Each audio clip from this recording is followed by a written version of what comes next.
صباح الخير. عناوين اليوم: اتفاقية بين روتانا وأنغامي، والشركة تابعة لأرامكو تطرح أسهمها للاكتتاب العام، وميزة جديدة من واتساب. يا أهلا وسهلا فيكم ببرنامجكم تك بالعربي. معكم أنا هالة بسام، ومعنا بخلف الكواليس علي. خلونا نبدأ مباشرة بأخبارنا لليوم ونحكي عن الاتفاقية الجديدة ما بين روتانا وأنغامي اللي عم بيعودوا مجددا سوا. وقعت شركة روتانا للصوتيات والمرئيات اتفاقية شراكة استراتيجية مع أنغامي، منصة البث الموسيقي الرائدة في منطقة الشرق الأوسط وشمال أفريقيا. وبتتيح هذه الاتفاقية لمنصة أنغامي إمكانية تقديم المحتوى الصوتي والمرئي اللي بتنتجه روتانا، اللي هي عملاقة الترفيه العربي لمستخدميها. وبتعتبر روتانا الأسطول الأكبر في عالم الموسيقى والغناء العربي، بحيث بتضم أبرز وأهم الفنانين في السعودية والخليج العربي، وطبعا منهم أسماء كبيرة مثل محمد عبده، عبد المجيد عبد الله، راشد الماجد، عبد الله الرويشد، ماجد المهندس أيضا، بالإضافة إلى رابح صقر، نوال الكويتية، أحلام، وغيرهم من النجوم. بالإضافة أيضا إلى عمرو دياب، أصالة، إليسا، تامر حسني مثلا، نجوى كرم، شيرين عبد الوهاب، وأنغام، ووائل كفوري، وصابر رباعي، وآخرين أيضا من بلاد الشام ومصر وشمال أفريقيا. وهي الشركة الوحيدة في العالم العربي صاحبة الريادة في صناعة الأعمال الغنائية وتوزيعها على جميع المنصات الإلكترونية، سواء عم نحكي المرئية، المسموعة، وحتى المكتوبة. وتعد أكبر منتج للفيديو كليبات في الوطن العربي. بينما بتتميز أنغامي بالتزامها الراسخ بتوفير المحتوى الأصلي لقاعدة مستخدميها البالغ عددهم 75 مليون مستخدم، ونقل أيضا الأصوات العربية المميزة إلى الساحة العالمية. وبتأتي الاتفاقية لتؤذن بعودة التعاون بين المؤسستين، حيث كانت روتانا للصوتيات والمرئيات من أوائل شركاء أنغامي الكبار لدى إطلاقها في عام 2012. وأقيمت مراسم توقيع الاتفاقية في الرياض تحديدا خلال الأسبوع الجاري، ووقعها كل من سالم الهندي الرئيس التنفيذي لشركة روتانا للصوتيات والمرئيات، وإيدي مارون الشريك المؤسس والرئيس التنفيذي لشركة أنغامي. وبتتيح لعشاق الموسيقى الوصول مجانا إلى تشكيلة ضخمة من الأغاني الأصلية عبر أنغامي. مثل ما ذكرنا، كان الاتفاق موجود سابقا، ولكن بعد فترة معينة انسحب الحقوق من أنغامي وراحت لديزر بعض الفنانين مثل وائل كفوري وغيرها، وبعض الأغاني تحديدا، وشفناها الآن ترجع إلى الاتفاقية ما بين روتانا وأنغامي أيضا. صفقة ضخمة جدا. طبعا روتانا تعتبر يعني مكتبة ضخمة جدا جدا للموسيقى تحديدا في منطقتنا العربية، فهذا التعاون الجديد ما بينهم وبين أنغامي فعلا رح يكون ممتاز لعشاق الموسيقى في منطقتنا العربية. أما إذا بدنا ننتقل إلى ثاني خبر معنا لليوم ونحكي عن عالم الاكتتاب والاي بي او اللي عم بينتشر بشكل كتير كبير بمنطقتنا العربية، خططت شركة أرامكو السعودية لزيوت الأساد، وهي وحدة تابعة لمنتج النفط الأكبر في العالم، لطرح عام أولي قد يجمع أكثر من مليار دولار. وبالإضافة إلى ذلك يعني تم الإعلان عن هذا الموضوع. أفادت الشركة أنه تكرير النفط اللي هي وشركة تكرير النفط تحديدا المعروفة أيضا باسم لوبريف عينت الوحدة المحلية لينك HSBC وأيضا الأهلي كابيتال لتقديم المشورة بشأن الطرح، كاشفين أيضا أنه الخطة تقضي ببيع حصة 30% مملوكة لشركة جدول للاستثمار. تعد سوق الأسهم السعودية إحدى أفضل 10 أسواق أداء في العالم هذا العام، وجذب ذلك الأمر عدد كبير أيضا من الاكتتابات العامة إلى البورصة. إذ قال الرئيس التنفيذي لتداول خالد الحصان الشهر الماضي أنه أكثر من 70 شركة تقدمت بطلب طرح أسهمها والاكتتاب العام في السعودية، ورح تنضم لوبريف إلى عدة شركات تابعة لأرامكو المدرجة بالفعل في بورصة السعودية، بما في ذلك أيضا الشركة السعودية للصناعات الأساسية سابك لصناعة الكيماويات. بالإضافة إلى ذلك في شركات أخرى مثل رابك للتكرير والبتروكيماويات، وبتنتج لوبريف مثل ما ذكرنا 1.2 مليون طن سنويا من الزيوت الأساسية مثل زيوت التشحيم. بالإضافة إلى ذلك استحوذت جدوى الاستثمار ومقرها السعودية على حصة 30% من لوبريف البروجريف عام 2007 تقريبا من شركة اكسون موبيل اللي استثمرت في الأصل بتطوير المصفاة عام 1978. مثل ما ذكرنا عم نشوف اكتتابات بشكل كبير في منطقتنا العربية، يمكن بدأت في أرامكو تقريبا في عام 2019، ولكن الآن عم نشوف العديد من الشركات سواء كانت يعني شركات ناشئة وعم تتجه الآن نحو الاكتتاب العام أو شركات كبيرة مثل أرامكو وغيرهم. أما عن آخر خبر معنا لليوم نحكي عن عالم التكنولوجيا، وأيضا عن تطبيق يعني يستخدمه الجميع والآن حتى الشركات تستخدمه. طبعا عم نحكي عن تطبيق واتساب. أطلق الآن تطبيق التواصل الفوري واتساب ميزة جديدة يمكن النظر إليها على أنها جانبية للبعض ولكن قد تكون سلبية للبعض الآخر. وواتساب عم بيختبر حاليا تقنية الحد من تمرير الرسائل واللي هي الفورورد لوقف البريد المزعج والرسائل المضللة أيضا والإشاعات.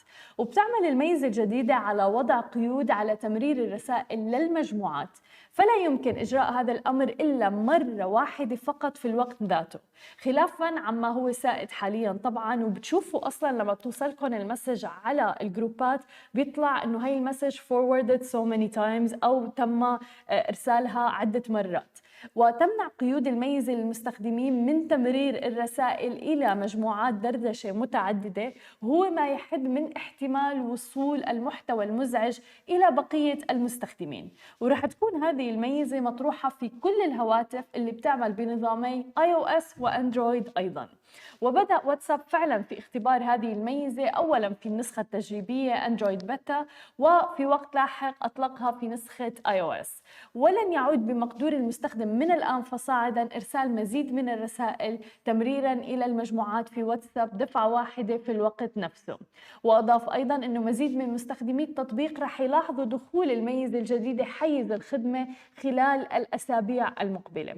وينظر البعض إلى هذه الميزة على أنها جيدة، فهي تكبح جماح أولئك الذين يوزعون الأخبار الكاذبة والرسائل الضارة والإشاعات. ولكن في المقابل ينظر فريق آخر إلى هذه الميزة باعتبارها أمرا سيئا وسلبي، فهي تقلل عمليا من وتيرة عملهم اللي بتقتضي بنشر هذه المعلومات بين المجموعات اللي بيشتركوا فيها. ولكن فعلا عم نشوف إنه العديد من الوسائط اللي بتوصلنا أو الرسائل حتى قد تكون يعني بداية لإشاعات من خلال إرسالها وعدم التحقق منها.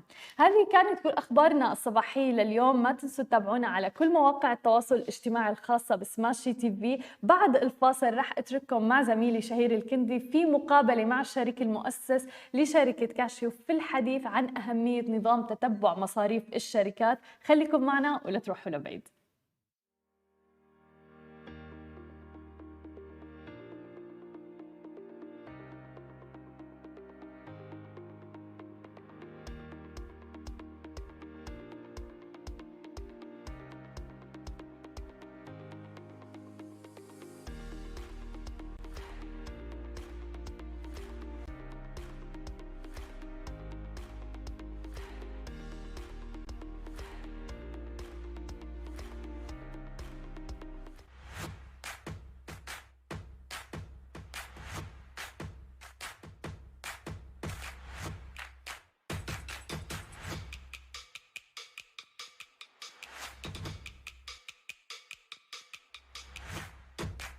Hey guys, I'm Richard Fitzgerald. This is Dubai Works, where we interview the business leaders making a difference in this great city.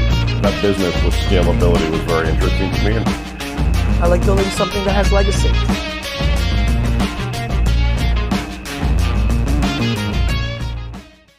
Hey.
Welcome back to Smashy TV. You're watching Tech العربي with Misha here, and today I'm joined by Armin Muradi, the CEO and co-founder of Casio. Thank you so much for joining us. Thank you for having me. Of course, pleasure's all the hours. So could we start by you telling us a bit more about Casio and the services you provide? Absolutely. So Casio is an expense management platform and a financial control center where we provide a platform for our customers. It is a B2B platform to help them control their expenses, not only for their employees, but also for other types of expenses like marketing, for their PROs, transportation, and fuel as an example. So like in a normal organization, at the end of the month, I have all these expenses. Instead of me sending an email with all the details, throughout the month, I can put all these details through Casio and I can get the information as soon as at the end of the month, basically. Absolutely. And I think we take it even a step further, where we help you, instead of being reactive and send things by the end of the month, we provide this platform where you can issue cards. Yeah. So it's Visa cards that is being issued. You fill them with a certain amount. You can categorize the spend. You can create a card for the marketing team for Facebook, another one for Google, and you can lock it into a single vendor. And then you use that card and automatically that transaction comes to the platform. And if you take a picture or upload the receipt, it automatically maps that against that transaction as well. So in comparison to traditional forms of expense tracking and expense management, what would you say is the biggest difference shifting to a software? I think the first thing is control, proactive control. And that is very important because it saves a lot of money. It also helps you understand the behaviors of your company. And when you give clear policies and you give people a specific amount they can pay on a specific task or a specific activity, they become more empowered in trying to save money instead of spend money and then try to claim money. And then there's a chance that people are missing out on it. They don't necessarily, they don't have the mentality of I have to track every single expense. But basically with a software, it happens automatically. It's being proactive to be reactive, basically.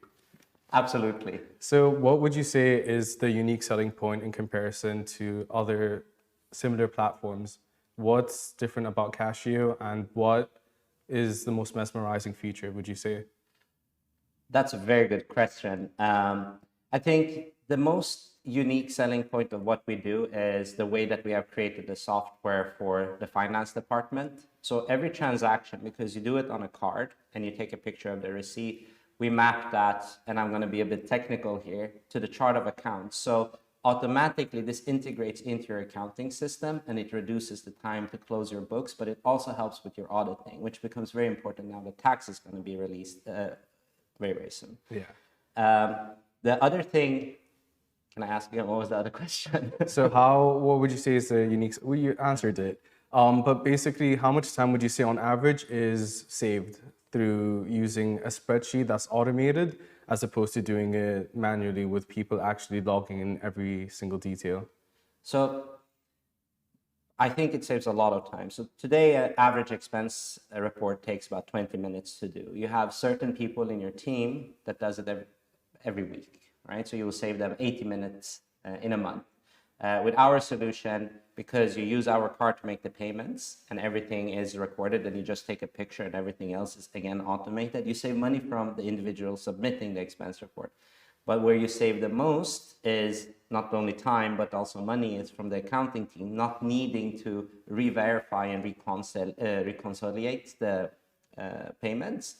And that's very, very helpful. So those 80 minutes spent on an average week is basically being saved where an individual can be doing something else as opposed to going back to a sheet, verifying everything, going through it all again, and basically having to fact check every single digit that goes in. Correct. Right? Correct. And you avoid an employee being disappointed when they lost the receipt that they're not going to get reimbursed. That's me. I can relate to that a bit too much because at times you also forget this is an expense that I should have put in. You're not necessarily aware of it, but basically having it on your phone, having a card, it's immediate. So you don't think of it again. You don't have to look back through your photos at the end of the month. So it's time saved for also the individual putting all the information in. Why would you say it's important for organizations to be tracking each and every expense? Why is it important to implement a software that is going to help them basically? I think that it has multiple applications based on what the usefulness of it. The one thing, obviously, is any expense you can also claim the VAT. So that's a 5%. That's a nice little justification. The other thing is when you do an auditing by the end of the year, a lot of the time the auditing firms, they want to understand the details of the transactions when it comes to expenses, because that's the outflow of money. Now, what is also quite interesting to understand is it's not only employee expenses, and that's the easy way to understand what we're doing, but you can also control your budgets, and that's also another unique feature that we have. So you can create departmental budgets and very clearly say that we are creating one Casio card for, let's say you as a marketeer, say you put X amount of money for Facebook for this period, another amount for Google, and that way you can control the budget without making manual mistakes that otherwise happens on the platforms. So what are some of the indicators that business need to start implementing these types of softwares, specifically Casio? And in general, what are the indicators that they need to start tracking their finances if they don't already? I think that's a very good question, but at the same time, a very hard question to answer. I previously, prior to starting Casio, I was a finance director in quite a large organization. And the way that I experienced submitting expenses being submitted, not only the employee expenses, but other expenses, I felt was very manual, and we were very well organized. We had a great system. But we also realized that because we do not keep track of and don't have policies, we have employees that avoid doing part of what they would otherwise want to do that would help the company, because there's no clarity on when they're going to get paid back. Yeah. That's one thing. And the other thing is, if you feel that you don't understand where your money is going or why your money is being spent on certain things, then that's also a very good reason to use a system like Casio. What would some of the reservations be that they should start using it, but they're not necessarily taking the step forward as an organization to start implementing these in? I think that's an even better question, because we were asking, when we were launching Casio, we were asking ourselves, when we create our sales approach, what are the objections you're going to hear? Because, okay, and if we hear this objection, every objection is a sales signal. How do we handle it? And then we go to meetings and we just show our solution, how it works, how it maps into their accounting system. And we don't get any questions, more like how do we start and when do we start? So I could not answer that question. Because realistically, it is going to bring efficiency. It's going to make everything easier. You save a lot of time and a lot of money, which leads me to the next question. On average, there are 46% of organizations that are not tracking their expenses. What are the costs associated, and how do they overcome these barriers of not being able to basically track each and every finance? I think I read something very recently by something that was published by Aberdeen Group in the UK. So in the UK, they say that it costs about 16.5 British pounds for each expense that is submitted because of all of the various steps of control. Now, when you have something like Casio in place, not only does it save time, it also saves you the money of the multiple control steps, because the system does the controls for you. A follow-up question to that many times, and this is actually something that we get to hear, is like, but how can I ensure that I can trust the Casio system? So we follow certain international standards, and we have third-party organizations that verify that what we do is in line with the necessary controls according to the various accounting standards that exist worldwide. So basically, the standards that you guys have are the same ones used everywhere. It's chartered, it's being monitored, and all the hurdles that come along the way are being considered by the authorities that are responsible for issuing basically the standards. Absolutely, 100%. absolutely. And on average, there are 19% of expense reports done manually by spreadsheets that have errors in them. Yeah. Why do these errors occur? And is it just basic human error, or are there other things that aren't being considered when trying to do it manually as opposed to having an automated system? I think that really depends on the organization, but the easiest way to explain is you expect an employee to go and submit an expense and then to select which category that expense is within, right? Now, everybody in the company is not an accountant. Yeah.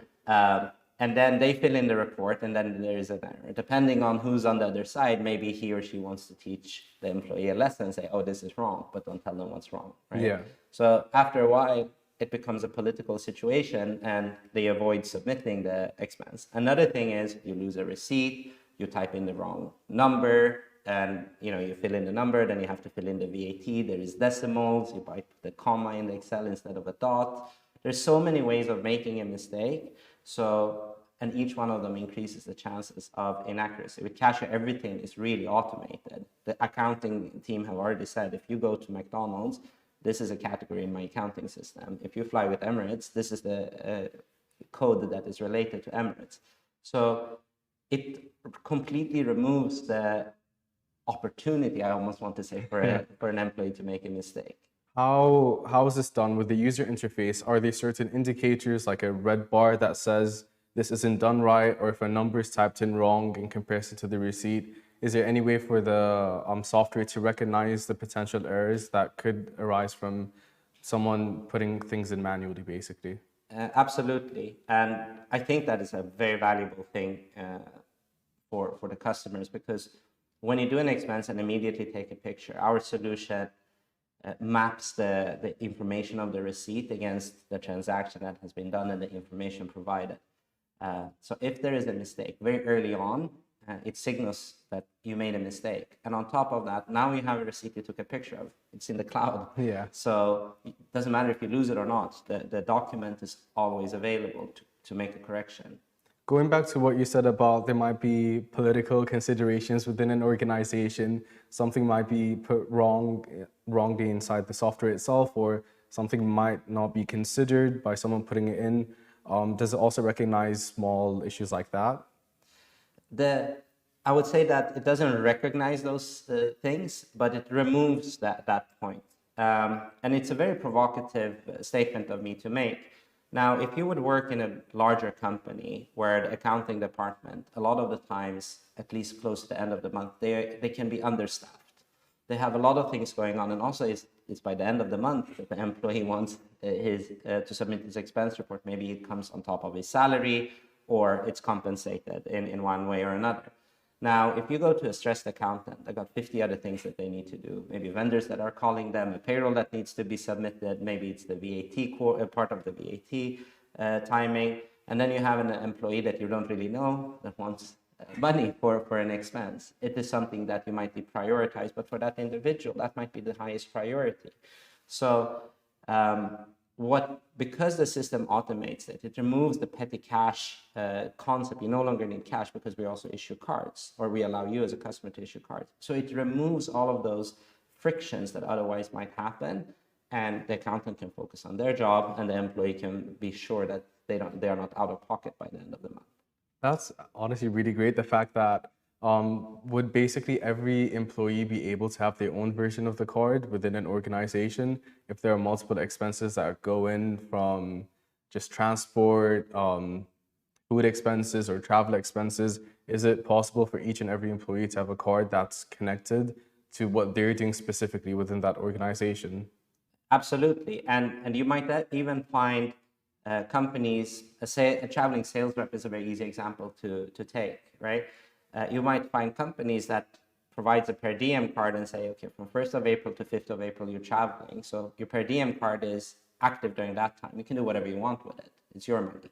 And then they might have another card that is locked into hotels. Maybe you have an agreement with Hilton, and then you only use that card at Hilton because it's locked to that. Another one for airlines, another one for taxis. If you want to split it to that level, or you can have one card with all of these categories in the same card.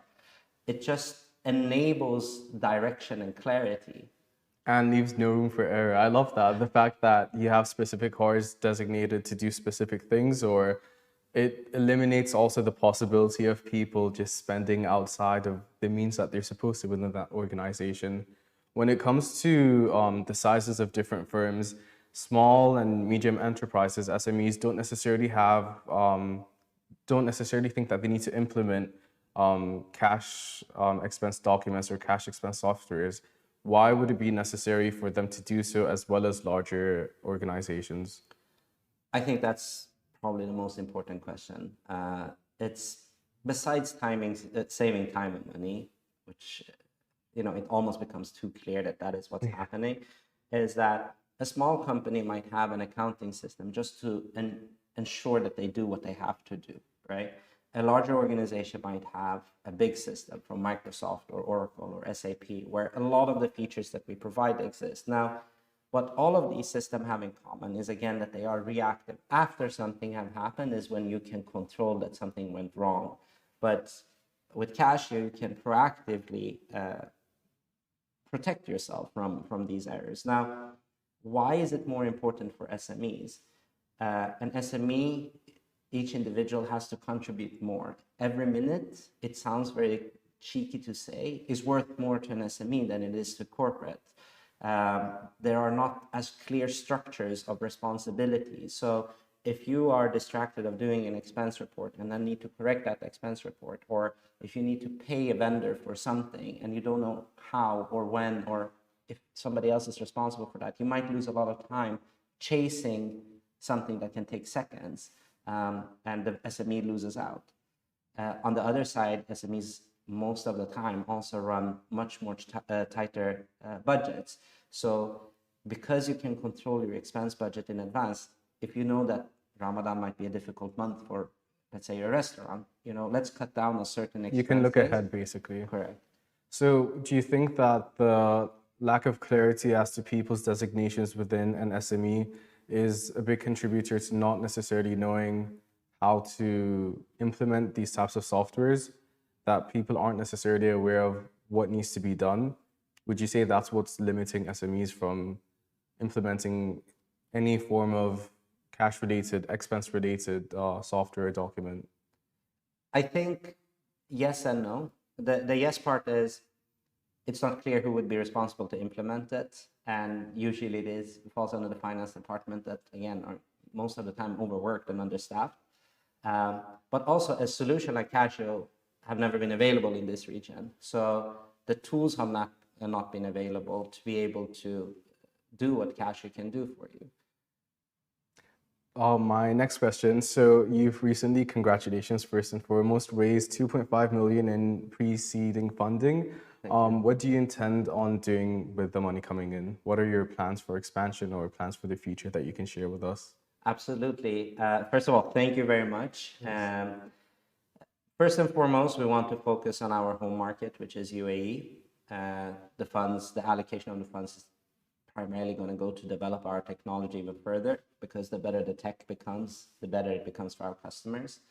And then we are looking to expand into Saudi and Egypt in the near future, and possibly into Levant and other GCC countries early next year. Amazing. Looking forward. Thank you. Last and final question is, what would you say was the biggest learning from the pandemic to this point about how an organization is allocating its funds or the way it is tracking its expenses in any way? I think the learning was that people actually like to be more organized than they are. And also, because of the shortness in cash flow during the pandemic, the organizations felt that there is a higher need of controlling cash. I think that's the learning, saving. So it goes back to what you were saying about Ramadan also, the fact that you're able to foreshadow what's to come in terms of finances, and if you know it's going to be a tough month, all of that can be preempted essentially, right? Absolutely. That's the idea. Thank you so much, Armin, for joining us. Thank you. It's been a pleasure. And that is it, guys. Watch us same time, same day, every weekday on Smashy TV. I'm Shahir, and you're watching Tech Bil Arabi.